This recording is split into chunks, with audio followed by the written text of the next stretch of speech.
Welcome everyone for City on a Hill Surf Coast. I'm Louis Glazebrook and you are watching Surf Coast Cafe, a time for us to meet and get to know those in our church family. And today we are joined by James. James, he's a man of many talents. He can rent out white goods, but he also can make the greatest donut that I have ever had. I'm pleased to be catching up with him today. James, how you going? Good. Good. What's your day look like today, mate? Open-ended. Open-ended? Yeah. Have you done any baking? Yeah, donuts this morning, actually. Don't tell me that. Sorry. I'll break social isolation and I'll be around there. Right. I was actually thinking about how funny that would be to start like an underground donut shop, like super illegal donut shop, but everyone obviously would come because it's amazing. So like a speakeasy. Oh, mate. Well, we are in the Surf Coast Cafe, the virtual Surf Coast Cafe. Now, we can't be meeting up face to face, but if we were and we were in a cafe together, what would your drink order be? Depends on the day, man. Yeah. Like, yeah, no, I used to go to Starbucks, and this poor girl saw me, got all excited, made the drink that I was getting for like 3 weeks in a row. And I was like, oh, I'm actually getting a chai today. Sorry. It really just depends. Yeah. Can you can you associate your drinks in advance based on how you're feeling? Like, could you like table it out and go, on a good day I'd have this, on a bad day I'd have this, on a busy day I'd have this? Are you that organized, or are you just like Yeah, it's spontaneity, total spontaneity. But if it's a really bad day, it's going to be a sugary drink. It just is. Yeah. Probably a chai, man. Well, don't they say, is it sugar that spikes the same area as our brain as cocaine? I don't know. I don't know, man. I use both, so. I can't tell a difference. So maybe, yeah. That's why your donuts taste so good. That's a different ingredient. Oh, that's awesome. Yeah. Hey man, we'd love to know, to tell us a little bit about like what, before we were all, stuck in our houses and doing all that sort of stuff. I mean, what will a normal week look like for you when you're back at it again? Yeah, actually no different than right now. Because we're classed as an essential service, we're still able to do business as usual. I still work from home mostly. So really it's going to be seamless anyways. So. And what sort of stuff are you doing? Well, now several things. So, right, managing franchise company for rental goods. What do you call it? White goods? I don't know. And I should know, right? Because it's like my business, but stuff. Yeah, now working on a couple book projects. That was really neat. What is it? Illustrating both books. One's not mine though, and the other one I have to edit it, and hopefully it'll be done. I don't know. Month. And then maybe starting up another company. I don't know. We'll see how it goes. It sounds like you've got a lot on your plate. Yeah, no, and it sounds like it's way more than it is, but it's really, I don't know, just management, that, and then things don't change around here. Still doing most of the cooking and everything because I have my ways. So. Well, tell us about your home life. Who's in your home, and how they fit into your family? Right. So Sarah and I got married, it's going to be 5 years ago, which is crazy. We got 2 little girls, Kate and Brooke, and Kate's going to be 4 this October, and Brooke will be 1. I'm sorry. Yeah, no, that's right. And Brooke will be 1 in June. So that's, yeah, man, it's pretty wild. And then we got 1 cat, which is a little sad because we used to have a lot of animals. But we got to bring Jazz with us, so that's cool. That's cool. So you say... Yeah, side note too. Well, and I was going to say it's kind of important to note too that Jazz is not named after the style of music, which I really don't like. It's after the flower. I just feel like that should be noted, right? Okay. That's no jazz fan. Do you really like? How's it? What sort of music do you really like? Oh man, again, it's like the drinks. Like I'll in a single like workout session, I've listened to bluegrass, hip hop, mostly Lecrae and KB. And then I'll also listen to some old school hardcore stuff like Norma Jean and basically stuff most people have not heard of. But no, it's quality. That's really the main thing, like with anything. So if I'm listening to music, it's gonna have quality. I was listening to mariachi the other night because I was making tortillas, right? And it was good mariachi. Mariachi. Yeah, so as one does, right? Yes, I'm making tortillas. I have to listen to mariachi. Oh, yes,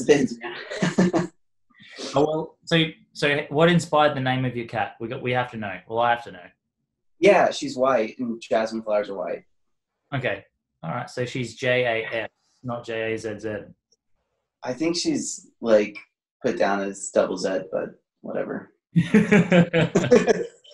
Birth, deaths, and marriages probably don't mind that much. They don't care so much. Yeah. Name changes aren't that expensive with cats either, so if it really starts to bug me out, I'll just take care of it. Oh, that's good.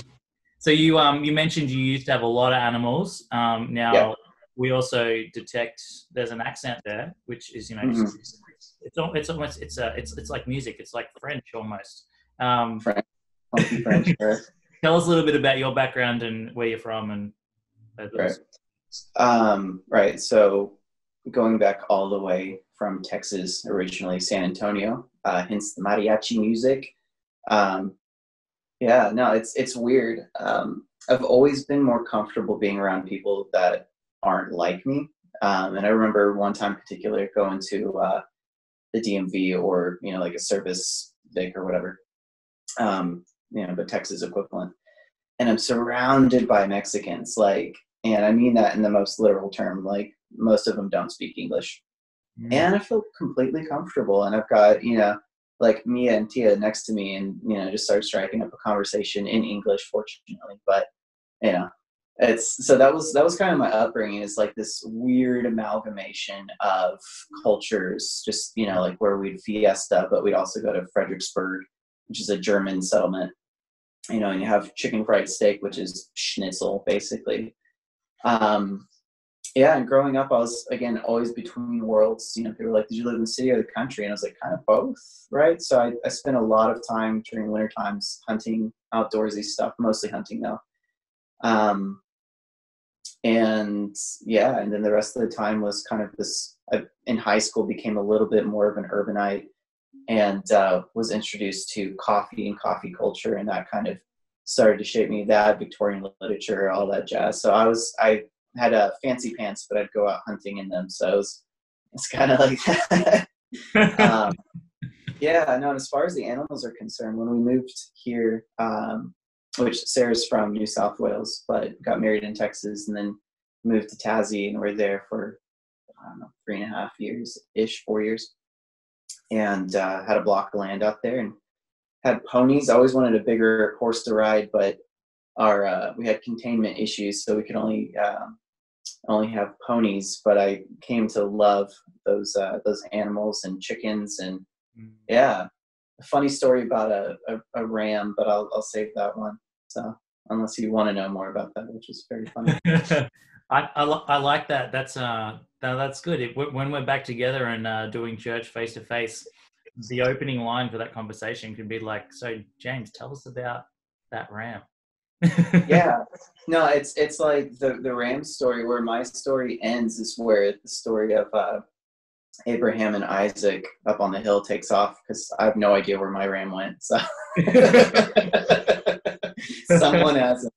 It's a really machine, evidently. Yeah. So I like to think he served some kind of greater purpose. It was the biggest waste of money I ever spent. So. Wow.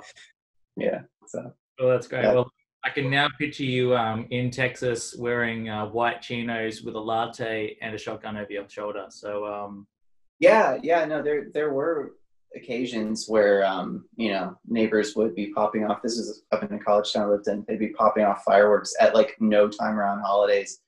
And I went out in my skimpies with a loaded shotgun and was looking for the perp. So that's Texas. Maybe this is just my ignorance, but what is this? What are skimpies? Underwear, man. Okay, all right. I had the essentials covered. So, Yeah, wow. yeah, man. Yeah, no, and I just went out with a loaded shotgun, and then I saw fireworks popping. It's like, oh, it's not gunshot, but that's fine. Okay, and back to bed. Back to bed. Hey, man. Oh, excellent. Well, Yeah. yeah, well, welcome, welcome to the Surf Coast. Mm. Oh, great. So you've had quite a interesting life then, whether it's been in Texas, Tassie, now you're down here with us. I mean, what like how has Jesus been a part of your life? I mean, when did sort of he really enter in? When did he become real? How has he played a part in that story, and in the way that and even up to this point now? Yeah, big question, big answer. So, we were raised in the church, and like what I mentioned, I'm illustrating a couple books, and so I've always drawn, and one of the first things I would draw were heaven's gates. Like I would just be there as a bored little kid drawing that. Eventually that tapered into drawing dinosaurs, right? So, before that, right? And then I started, merging the two. There are dinosaurs, and heaven's gates defending. Right, yes, epic battles, right? No, seriously though, like it's always been something that I was raised with. And I think I was 7 when I was like, I want to be baptized, but it was more so because I saw people getting baptized, and as a 7-year-old, it's like, that looks awesome, and I want that. I want what they have, and I obviously didn't quite understand what that was. And the funny story about that was that when I was baptized, I was that kid that would jump into the pool like this, right? Because I couldn't, I hadn't figured out the bubbles thing yet. So when they dunked me, the top of my head, my little yarmulke spot, right, was left dry. And and it was funny because I always remember that I had this little tuft of hair that was just kind of like, and it was like a full Baptist like immersion thing, right? So so basically from that point on, I always had this like a veneer of Christianity, and that was something that and not to beat the man, especially since he's not here with us today, but my father always, like, he was very involved in the church, and but he had issues underneath the surface, and it was one of those things where it's like when I'd see him around some people, he was a what do you call it, it was a shell game for him, like he would just change depending on his company.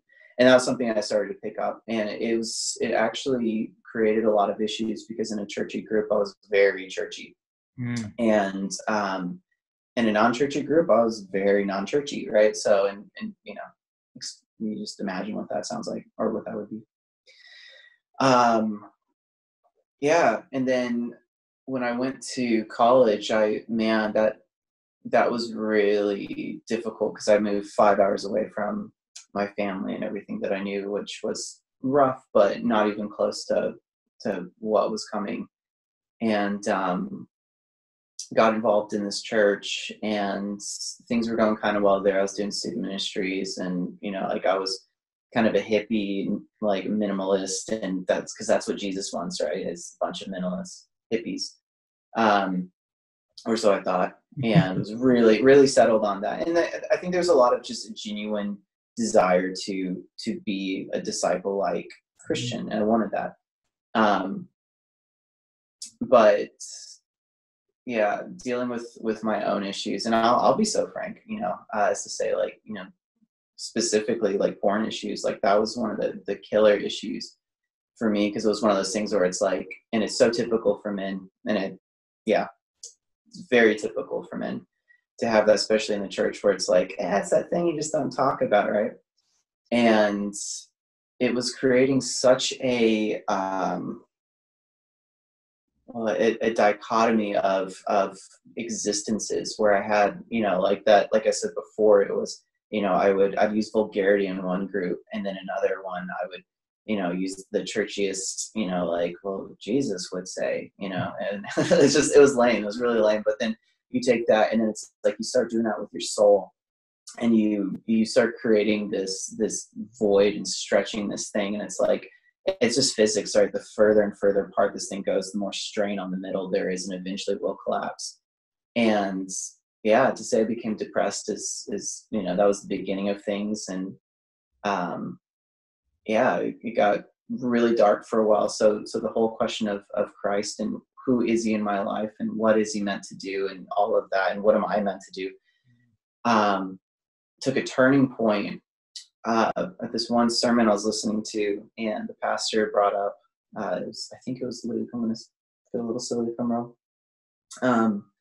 It was Luke, or one of the Gospels, talking about the story of the three tenants, and the talents given to them, and coming to the final one. It's like, well done, good and faithful servant, spoils, and then down to the last person, it was, because you've done nothing, everything is taken from you. And then finishing the sermon on the Church of Laodicea, and it's, your lukewarm status is repulsive to me. And he really expounded on the whole, it makes me sick. Jesus is sick of my faith, of being lukewarm. He's like, I literally would prefer that you had cold faith, which is just kind of like, yeah, Jesus saved me, and that's great, and I just go to work. But I was this in between thing, and he's like, it's repulsive. It's repulsive, and that shook me, and I literally was shaking. And that night, I decided to rededicate myself, and I did, and it was awesome. That was also the night that I met my ex-wife, though, right? And then that kind of that whole trial began, and I won't get into all of that, but that was the darkest season where now I had been baptized and made a point, fully submerged me, because I'm giving my life to Christ, and I was, and it was great. But then, because of years of this thing that I'd built up in my mind, that it's like, Jesus is great and salvation is for everyone, but I really want to earn it still. And I have this real self-righteous kind of thing where I want to be one of these characters in the Bible. I want to be remembered. It's just pride, right? It goes back to as a 7-year-old, I want to be seen up there. It's really lame. It's a really weak currency of just spiritual pride. And yeah, that season of marriage just broke me. And like I said, I won't go into the details. But ultimately, it was an unbearable trial, an unsustainable trial, and it brought me to a point where, again, I was finding out that the veneer of Christianity actually wasn't my true self, and this nasty part of me was the true me. And I kind of just embraced that for what it was. It's like, that's who I am. I'm a wreck. I'm an absolute wreck. And needless to say, that marriage did not survive. And I came out of that battered, bruised, and shamed, and but humbled, very humbled. And yeah, and then one of those things, though, that I could never let go of was that, even though I almost, and it would even to a degree felt like I gave up on my faith in that time because of just spiritual attacks and just dealing with everything that was, God still was holding on to me for some reason, and I never knew why, but he was. And yeah, so ultimately what ended up happening was, because I came across that verse in Isaiah that the Lord will restore the years that the locust destroyed, right? And he really has, in so many ways. And then very shortly after, months after everything ended with my ex, and I'm meeting my now wife, who has been incredibly gracious towards me during this whole season. And yeah, so who, and to kind of, in summation, right, who is Christ to me, and what has he done for me in this? It's like, it's, I don't even know how to summarize it, because it's, anything would be cheesy. It's like, life raft, beacon, it's lame. He's, without sounding churchy, because, and me, I'm not super churchy anymore. I'm just not, I find that kind of talk repulsive. But he's everything. He's foundational, and just something it's so easy to take for granted, like the air we breathe. you don't see it, you just breathe it in, but it's like that's Christ to us. And if you don't have it, when you start stepping away from it, like you feel that burn. And I would say that that's where I am with that. And that's not a brag at all. Like it's come through a lot of pain and everything, but I see that it's like, who is the person of Christ and who is he to everyone? Who can he be? It's like life, man. And not just life eternal, but like now, like he will restore the years the locusts have destroyed. It's like, that's not just in heaven, like that's now. And that's our God. And he still uses us, right? He uses, Saul to Paul. Like he does that, and it's for his glory. So it's almost like, if I was going to be used at all, it's like I had to be so shamed first, because it's like, you need to see what you are, like what we all are. So that's, yeah. If I hope that was a good answer. There you go. So yeah, man, that's that's awesome. That's so encouraging. I mean, I mean, often, something that I think about. Oh, and I want to say one thing, because I brought up the whole porn issue, and again, not a brag, but for anyone who would listen to this, especially the men, you can break away from it. Like I'm enjoying a season of freedom, and it's great. Like, it's like we're not animals subject to our animal cravings. And one of the things that was amazing for me was realizing that like God breathed life into us. We're not beasts of our passions, right? And that's something like I just wanted to add that too, now, because I will say it's like it's a shameful thing to do, and thank God it's not something that is like it's always there, and it can be something again like that one little like, yeah, just one more time, right? But I just want to add that it's been a while now since that's been something that I've let into our home. And there's a ton of blessing and clarity that comes from that. And I would hope that that's added on to this whole thing. Like, don't cut that out. If there's anything you cut, don't cut that, because it's huge. It's absolutely huge in my own life. And it's something that my wife has seen. And I think any wife would see in their husband once that issue. If there are others, that one thing, and then others will start to fall off. It's incredible. So just one. Man. Yeah, go ahead. No, that's really good. That's really good. Yeah. And that's just, it makes me think of that verse in Romans, where, Paul writes, we become more than conquerors through Christ. That's yeah. We're on our own, we suck. On our own, we are far from perfect. But then, so much of our story is us coming to realize that, and then realizing our need for a savior, for God to step in and to do a miracle, of saving faith, and to repair us from the inside out, and not only repair and take us back to, what was, what was on ideal or good, but on a trajectory towards, being in the image of Christ, like in heaven. Bring it on. That's awesome, man. That's awesome. Just your reflections now, like thinking through the season that we're in. Obviously, I'm encouraged by like what you're sort of saying there, and just the, Christ is the air that we breathe. He's all around us. He's foundational. I mean, what is it that, what difference does your faith make, like, to the time that we're in now, where, the world gets shaken up? We can't meet face to face and have coffee, all that sort of stuff. Like, what difference does Jesus make to you in this season, if you were to say encourage those around us? Yeah. With a small caveat of, I won't get into what I actually think is going on. I think, right? That's blatantly the case in some instances, which I feel is important to say, that I basically don't take a mainstream view of this. And why that's important is I find a lot of what's going on incredibly frustrating, because there's a lot of agreement for people to go in a certain direction, and I completely don't only disagree, it's something like I see a great danger in it. So that causes a huge sense of angst in me. So without getting into who done it or why, right? Yeah.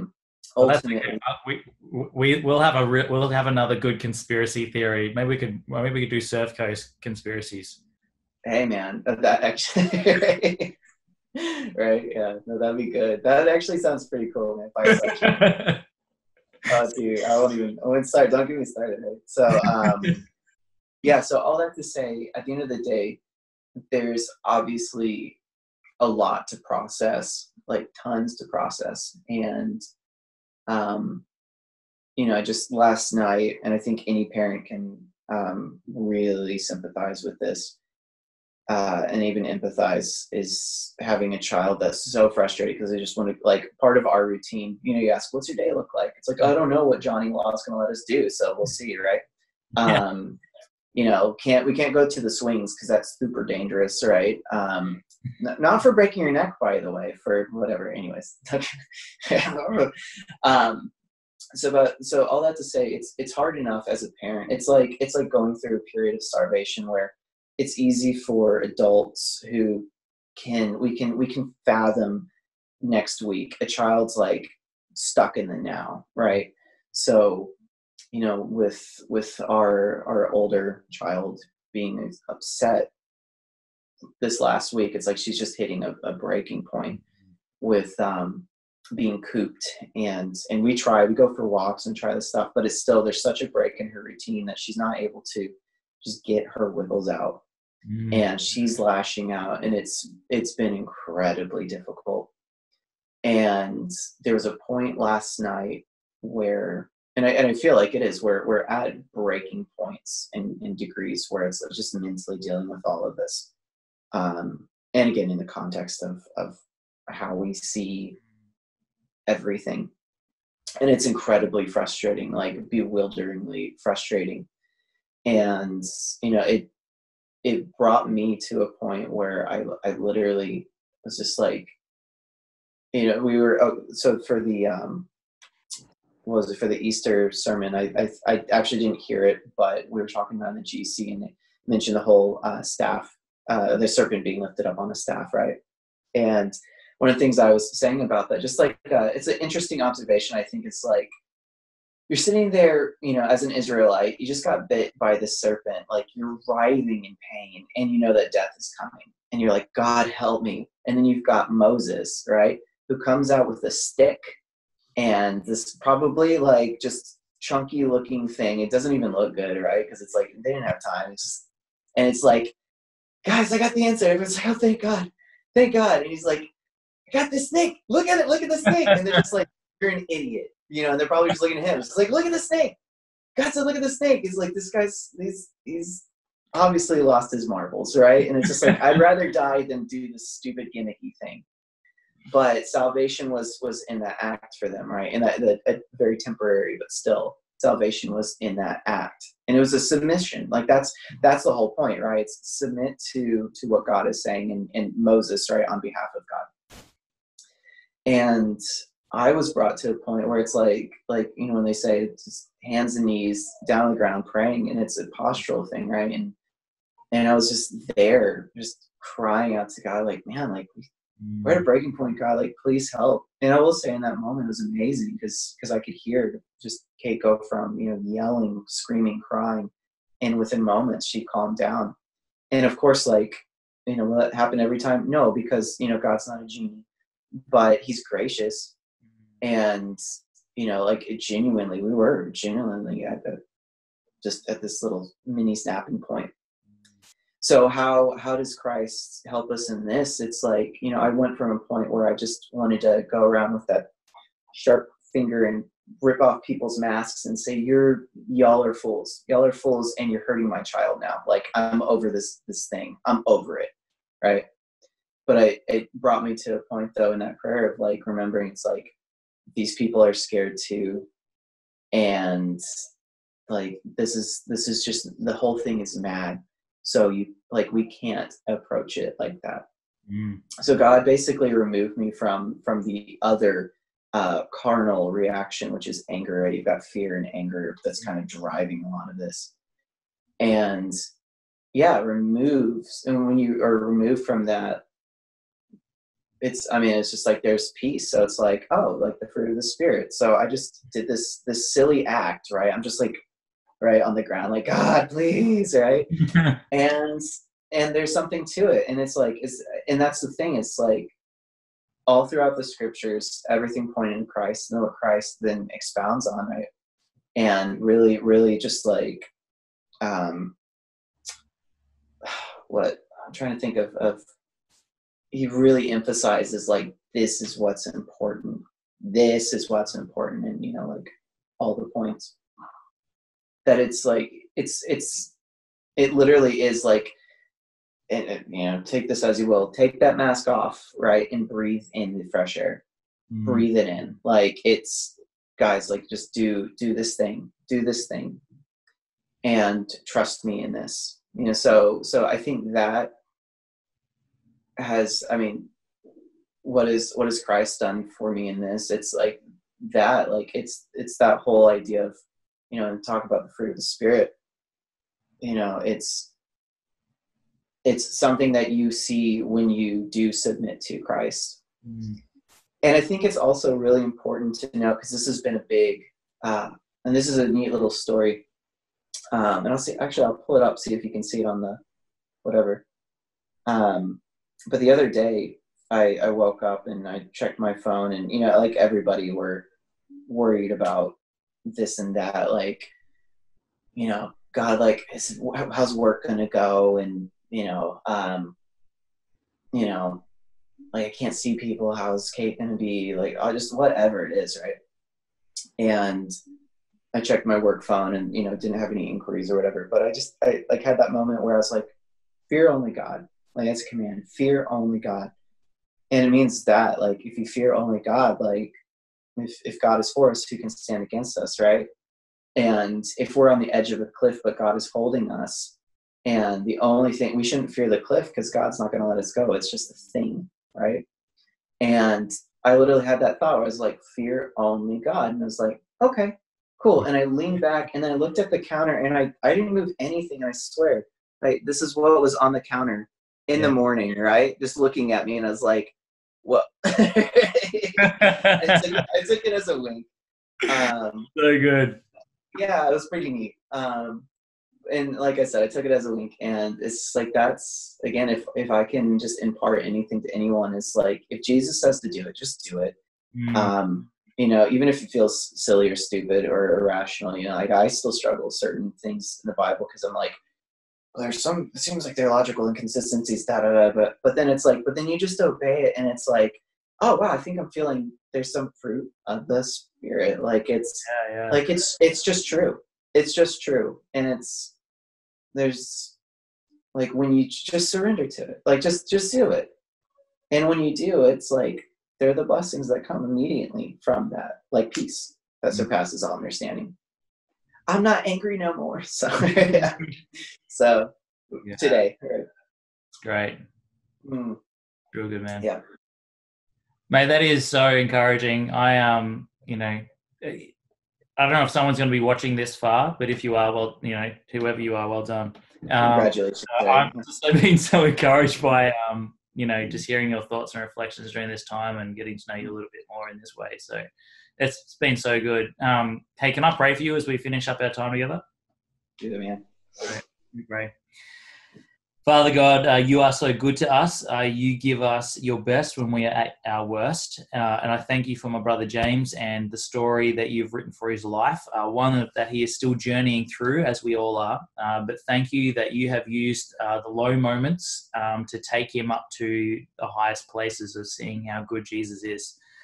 Thank you for this pattern of just you showing him grace upon grace and mercy upon mercy, and the way that you are just able to just teach us so many lessons, even in the most unexpected places and in the unexpected times.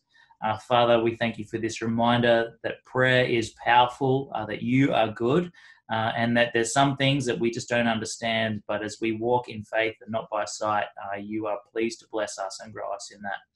So thank you for my brother James. Would you be with him in his home as he seeks to parent and husband and father well and do all those things with your peace rest upon that place.